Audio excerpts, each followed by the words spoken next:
Good morning, girls. I'm late because I had one of those nights where you wake up at like 2:30 in the morning and you can't get back to sleep, and you lay there for 3.5, 4 hours, wide awake.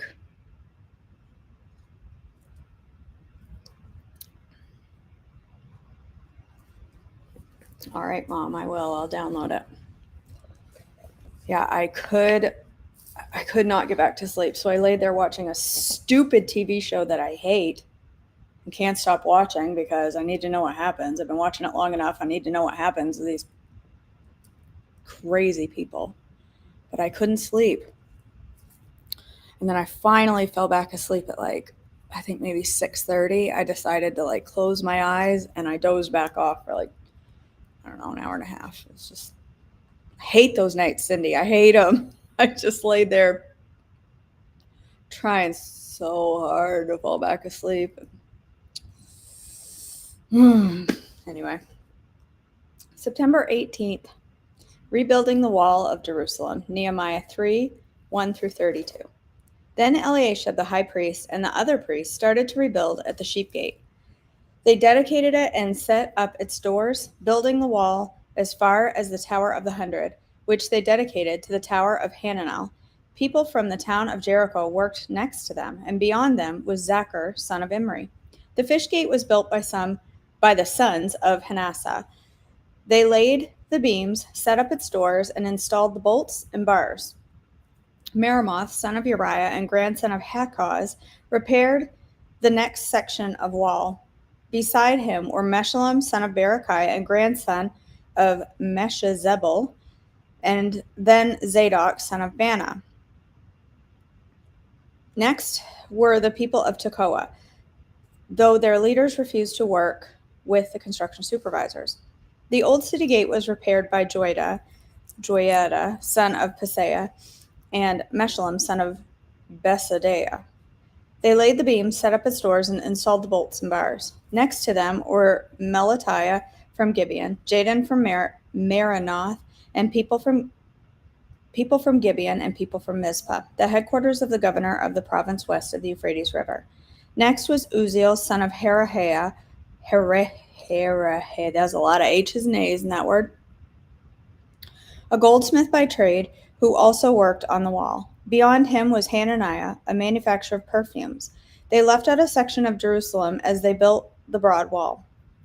Rephaiah, son of Hur, the leader of the half-district of Jerusalem, was next to them on the wall. Next, Judaiah, son of Haramoth, prepared the wall across from his own house, and next to him was Hattush, son of Hashabniah. Then came Malchijah, son of Haram, and Hashab, son of Pahath Moab, who repaired another section of the wall and the tower of the ovens. Shallum, son of Halahesh, and his daughters repaired the next section. He was the leader of the other half of the district of Jerusalem. The valley gate was repaired by the people from Zanoah, led by Hanan. They set up its doors and installed its bolts and bars. They also repaired the 1,500 feet of wall to the dung gate. The dung gate was repaired by Malchijah, son of Rechab, the leaders of Beth Hakaram district. He rebuilt it, set up its doors, and installed its bolts. Sorry, my leg is sore. And installed its bolts and bars. The fountain gate was repaired by Shallum, son of Kol-Hozeh, the leader of the Mizpah district. He rebuilt it, roofed it, set up its doors, and installed its bolts and bars. Then he repaired the wall of the pool of Siloam near the king's garden, and he rebuilt the wall as far as the stairs that descended from the city of David. Next to him was Nehemiah, son of Azbuk, the leader of the half-district of Beth-zur. He rebuilt the wall from the place across from the tombs of David's family, as far as the water reservoir and the house of the warriors. Next to him, repairs were made by a group of Levites, working under the supervision of Rehum, son of Bani. Then Hashabiah, the leader of half the district of Keilah, who supervised the building of the wall on behalf of his own district. Next down the line were his countrymen, led by Benui, son of Henadad, the leader of the other half of the district of Keilah. Next to them, Ezer, son of Jeshua, the leader of Mizpah, repaired another section of the wall across from the ascent to the armory, near the angle in the wall. Next to him was Baruch, son of Zabai, who zealously repaired an additional section from the angle to the door of the house of Eliashib the high priest. Meremoth, son of Uriah and grandson of Hakaz, rebuilt another section of the wall extending from the door of Eliashib's house to the end of the house. The next repairs were made by the priests from the surrounding region. After them, Benjamin and Hashab repaired the section across from their house, and Azariah, son of Messiah and grandson of Ananiah, repaired the section across from his house. Next was Benui, son of Henadad, who rebuilt another section of the wall from Azariah's house to the angle and the corner. Palal, son of Uzai, carried on the work from a point opposite of the angle and the tower that projects up from the king's upper house beside the court of the guard. Next to him were Pedaiah, son of Parash, and the temple servants living on the hill of Ophel, who repaired the wall as far as a point across from the water gate to the east and the projecting tower. Then came the people of Tekoa, who repaired another section across from the great projecting tower and over to the wall of Ophel. Above the horse gate, the priests repaired the wall. Each one repaired the section immediately across from his own house. Next, Zadok, son of Immer, also rebuilt the wall across from his own house. And beyond him was Shemaiah, son of Shechaniah, the gatekeeper of the east gate. Next, Hananiah, son of Shelemiah, and Hanan, the sixth son of Zalaph, repaired another section, while Meshullam, son of Berechiah, rebuilt the wall across from where he lived. Malchijah, one of the goldsmiths, repaired the wall as far as the housing for the temple servants and merchants across from the inspection gate. Then he continued as far as the upper room at the corner. The other goldsmiths and merchants repaired the wall from that corner to the sheep gate. Enemies oppose the rebuilding. Nehemiah 4:1-23. Sanballat was very angry when he learned that we were rebuilding the wall. He flew into a rage and mocked the Jews, saying in front of his friends and the Samaritan officers, "What does this bunch of poor, feeble Jews think they're doing? Do they think they can rebuild the wall in a single day just by offering a few sacrifices? Do they actually think they can make something of stones from a rubbish heap and charred ones at that?" Tobiah the Ammonite, who was standing beside him, remarked, "That stone wall would collapse." I just lost my place. Oh. That stone wall would collapse even if a fox walked along the top of it. Then I prayed, "Hear us, O God, for we are being mocked. May their scoffing fall back on their own heads, and may they themselves become captives in a foreign land. Do not ignore their guilt. Do not blot out their sins, for they have provoked you to anger here in front of the builders." At last, the wall was completed to half its height around the entire city, for the people had worked with enthusiasm. But when Sanballat and Tobiah and the Arabs and Ammonites and Ashdodites heard that the work was going ahead and that the gaps in the walls of Jerusalem were being repaired, they were furious. They all made plans to come and fight against Jerusalem and throw us into confusion. But we prayed to our God and guarded the city day and night to protect ourselves. Then the people of Judah began to complain. "The workers are getting tired, and there is so much rubble to be moved. We will never be able to build the wall by ourselves." Meanwhile, our enemies were saying, "Before they know what's happening, we will swoop down on them and kill them and end their work."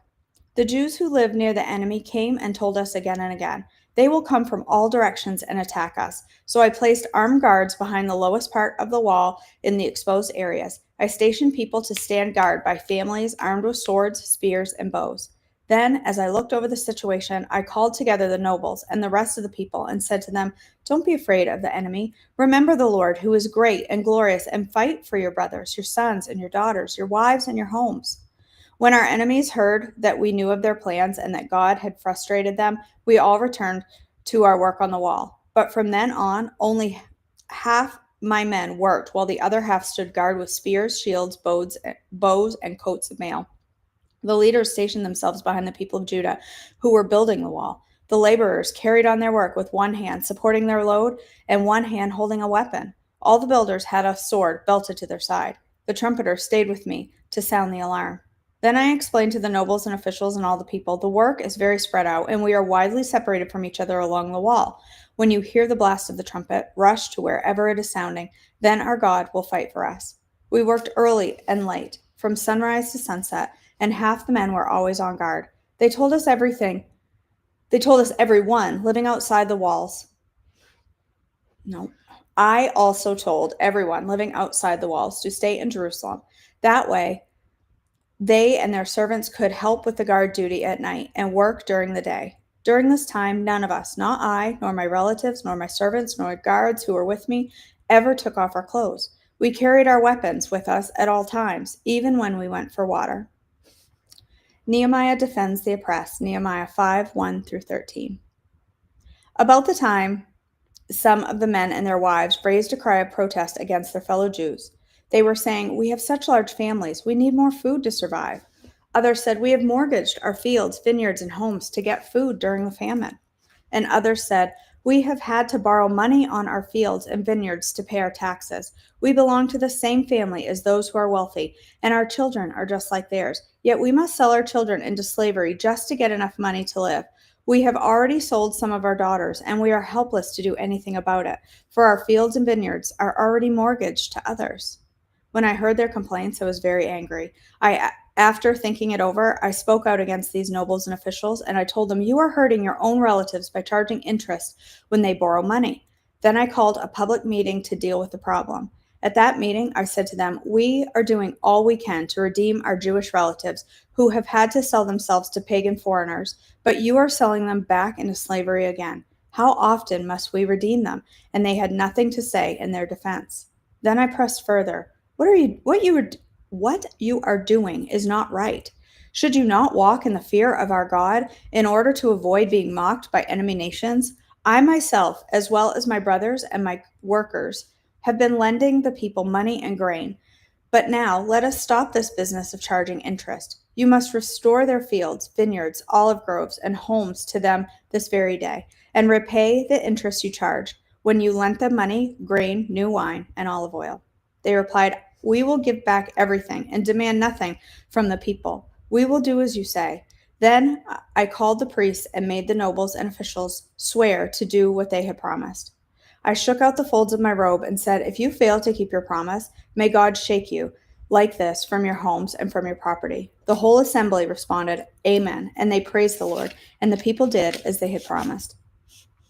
Continuing opposition to rebuilding. Nehemiah 6:1-14. Sanballat, Tobiah, Geshem, and Arab, the rest of our enemies, found out that I had finished rebuilding the wall and that no gaps remained. Though we had not yet set up the doors in the gates. So Sanballat and Geshem sent a message asking me to meet them at one of the villages in the plains of Ono. But I realized they were plotting to harm me, so I replied by sending this message to them: "I am engaged in a great work, so I can't come. Why should I stop working to come and meet with you?" 4 times they sent the same message, and each time I gave them the same reply. The 5th time, Sanballat's servant came with an open letter in his hand, and this is what it said: "There is a rumor among the surrounding nations, and Geshem tells me it is true, that you and the Jews are planning to rebel, and that is why you are rebuilding the wall. According to his reports, you plan to be their king. He also reports that you have appointed prophets in Jerusalem to proclaim about you. Look, there is a king in Judah. You can be very sure that this report will get back to the king, so I suggest that you come and talk it over with me." I replied, "There is no truth in any part of your story. You are making up the whole thing." They were just trying to intimidate us, imagining that they could discourage us and stop the work. So I continued the work with even greater determination. Later, I went to visit Shemaiah, son of Delaiah, and grandson of Mehetabel, who was confined to his home. He said, "Let us meet together inside the temple of God and bolt the doors shut. Your enemies are coming to kill you tonight." But I replied, "Should someone in my position run from danger? Should someone in my position enter the temple to save his life?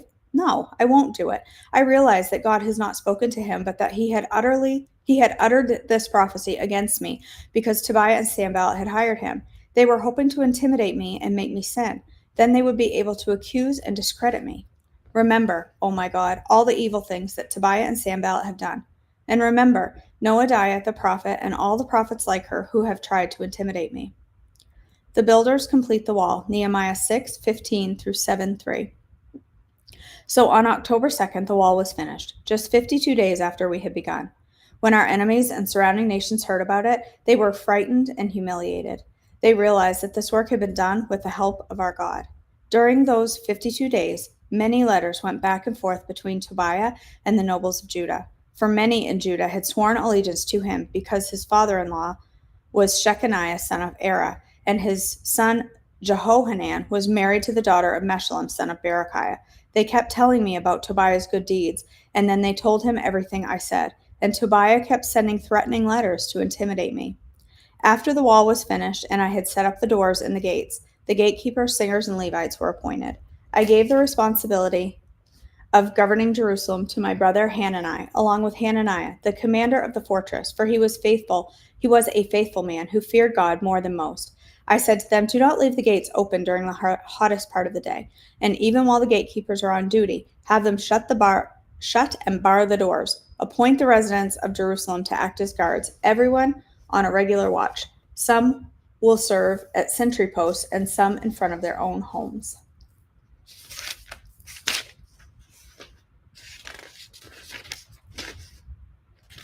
Oh my goodness, tomorrow it's going to be a fun read. It's a lot of names and numbers tomorrow. Oh my gosh, Faith. Well, yesterday I was right in the middle of doing something. It was like, I don't know. I'm trying to think. It was like 11 o'clock and I had,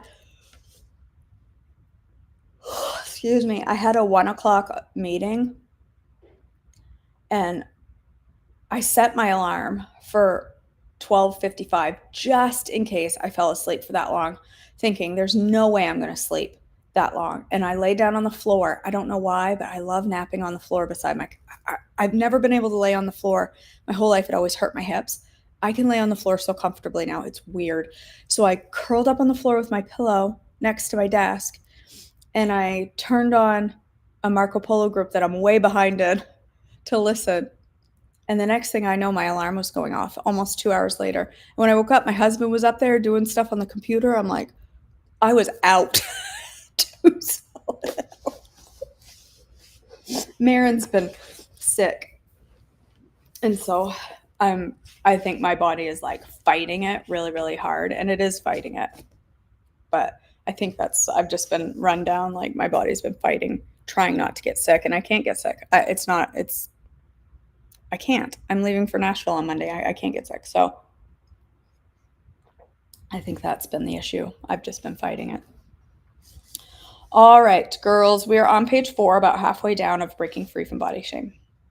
Somewhere along the way, shame became a lens through which we experienced our bodies. Maybe we felt shame for how they were perceived by others negatively. Maybe we felt shame and embarrassment for how our bodies were praised. It could be that shame became part of the equation when we couldn't conquer our bodies, when the problem of our bodies seemed insurmountable. Many of us feel like we should be over this, like spiritual and emotional maturity should have enabled us to move past this place by now. And yet, we're still out here, all of us, overly exposed to a light that is not warm with grace, but rather judging what is not right about us. Our story is not finished because our flesh is still failing to be all that the physical world expects. Our story is not finished because we are multitudes and we can believe so many things at once. We can believe the best parts of us are unseen and eternal and still deeply desire for the visible portions of us to be signed off on by the world as okay. Here's where I'm at today. I live in the now and not yet wrestling match of skin and soul. I know that who I am is loved by God, and who I am is still a body, subject to the pain and brokenness and imperfection of a fallen world. I know that the best stories are not always the most simple stories, and there are those who'd like to write off this story, this struggle, as silly or secular. There are those who'd say you can fix this body problem with moving more and eating less. And there are those who say the remedy is to stop thinking about our bodies and start thinking about heaven. And yet, here I sit. It's been quite a journey since I prayed in the car at the age of 9. I have moved much and eaten less. I have read the books and tried the things. I have worn holes in my literal and figurative prayer rugs and dug divots of fervent requests in the floors of each home I've lived in since Jesus has been alive in me. I've been shamed and I've been shushed when I speak about my body. I've been praised for how it looks and I've pleaded with to stop acknowledging its presence. I've moved and I've sat still. I've run marathons and I've watched Netflix marathons accompanied by copious amounts of popcorn. I've gone to conferences and I've been coached.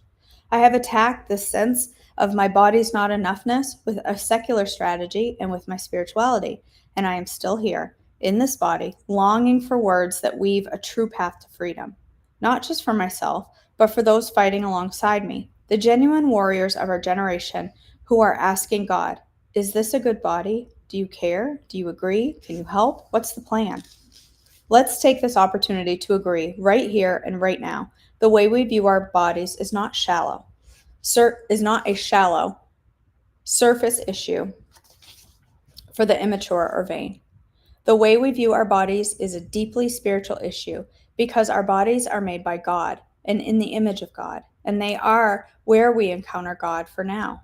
What's more, the belief that body image is just a shallow concern is a lie from the enemy that's wildly effective at making women believe they can disconnect with their bodies to the point of engaging in starvation, harm, and abuse. All because we have agreed that our bodies aren't spiritual. This is a lie we unconsciously use to justify our behavior, and it is so very far from the vision God has for us. Amen. I have my book marked as that's where I stopped before, so I'm going to stop in the same place. Ooh. Oh, thank you, Meredith. Yes, that's right. That's what it was for. That's what it was for, Cindy.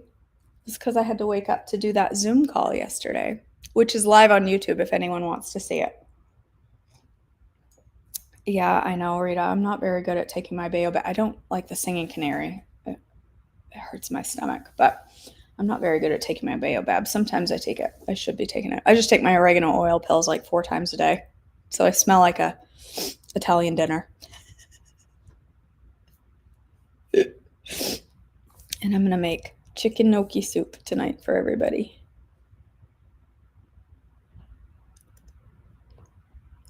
Please pray for my daughter, Mandy, and grandson, Silas. They are headed for pre-op for his spinal surgery tomorrow. Oh my gosh.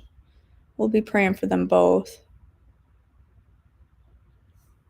Well, that's true, Meredith. I just always feel bad that I'm all over the place with devotions and I'm not consistent with my time.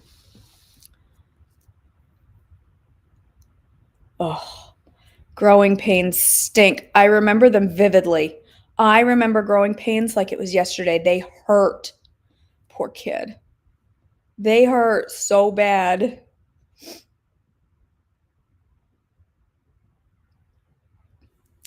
Field trips.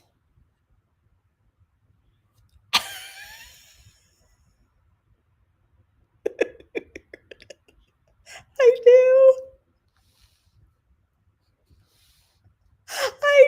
I do smell like an Italian cold cut. 'Cause I smell like oregano. Like, not to be gross, but my pits smell like oregano. The more I take, the more it just seeps out of me. I take like 8 pills a day when anyone around me is sick, especially if I have somewhere to go. And I do have somewhere very important to go. I don't want to miss this trip. I'm going to be on the potty again, and I don't want to miss that. And so I'm like triple dosing oregano. I do. I smell like an Italian cold cut. Oh, that's funny. All right. Well, it's 9:58. Let me look at my calendar. Oh, whoops. I got that at the wrong time. That's supposed to be at 12, I think. Hold on. Let me tell you if I'm available to cook live or not. I have a meeting today, but I think I have the wrong time written down. 11 Central, so that's 12 my time. I have the wrong time written down. So I have a meeting at 12. So I have time to cook brekkie, or cook something. What should I make this morning? What should I make today? Sarah.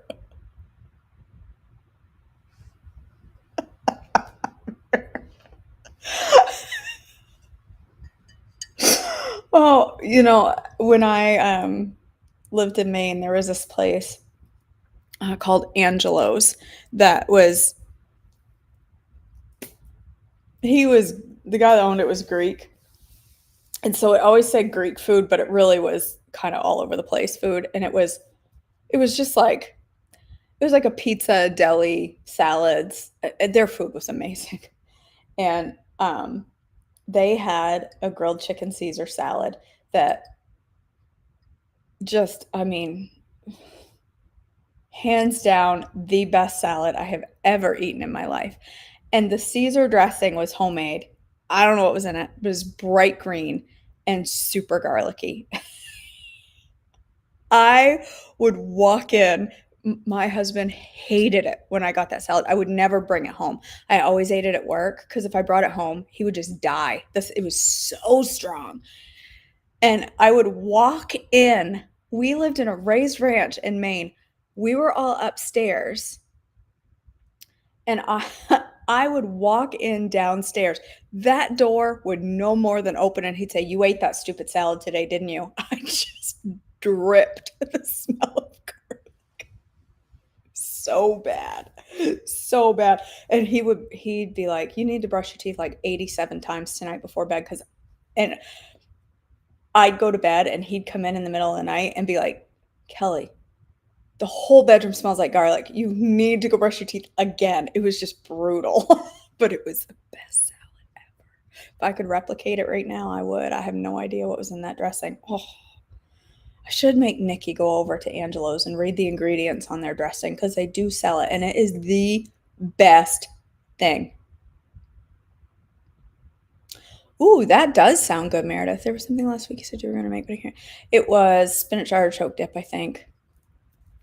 But I don't have anything today that I can dip in it. I could put it on toast, I guess, but I don't have anything. I do have the stuff to make spinach artichoke dip because I'm going to make chicken gnocchi soup for supper, so I have a bunch of spinach, but I don't think I have anything to put the dip on for breakfast. It would be good though. Protein-packed spinach artichoke dip. Ground chicken smeared on a tortilla. Okay, I need to get some ground chicken. I need to write that down. Don't let me forget that one because I could totally make that.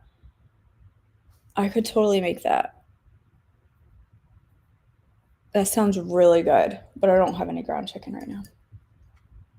I'll figure it out and I'll go live for something. I don't know what. Yeah, a low-carb tortilla, I think. And then you put ground. Oh, you mean for the dip? I don't know that I have any actually, Mary. I don't know that I have any. I think I ran out a couple weeks ago and I haven't replaced them yet.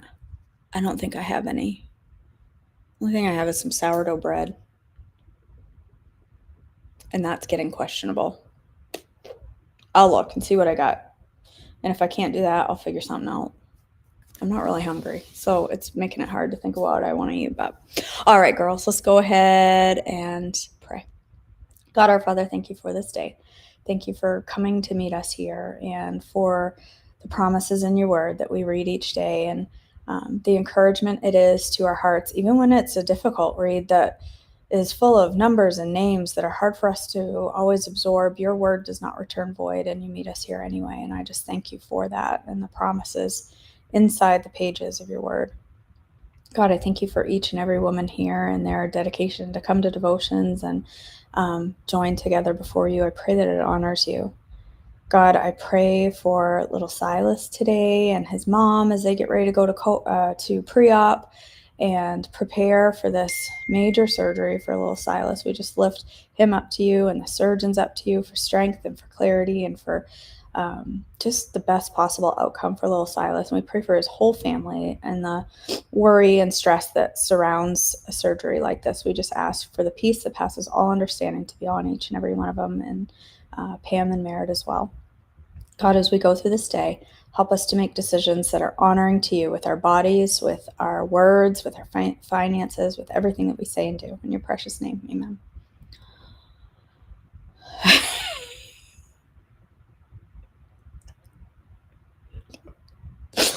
No, I'm not like, I don't have much in my house for groceries right now. I have a lot of old fruit that really needs to go. I have some old bags of veggies that really need to go that are probably liquid at this point in my fridge, and I just don't dare look. And I don't really dare buy much for groceries. I got like 8 containers of Good Culture in my fridge. I don't dare buy much for groceries right now because I'm going to be gone Monday through Friday, then I'm home Saturday, Sunday, Monday, Tuesday, and then I'm gone again for 9 days. So I'm not buying much for myself. So I have very limited. I have a bowl of apples, bananas, and cottage cheese. That's what I'm going to live on for the next until I leave on Monday, pretty much. All right, girls, I love you. Thanks for being here. I'll find something. Ugh, no, can't do smoothies. I don't know what it is, you guys. I cannot handle smoothies anymore. The idea of a smoothie makes me cringe. It's funny. I've lost my desire. I know, Faith, I am. I scour the country until I find all the Good Culture and put it in my fridge. All right, girls. I'll see you live and hopefully in a few minutes we'll figure something out.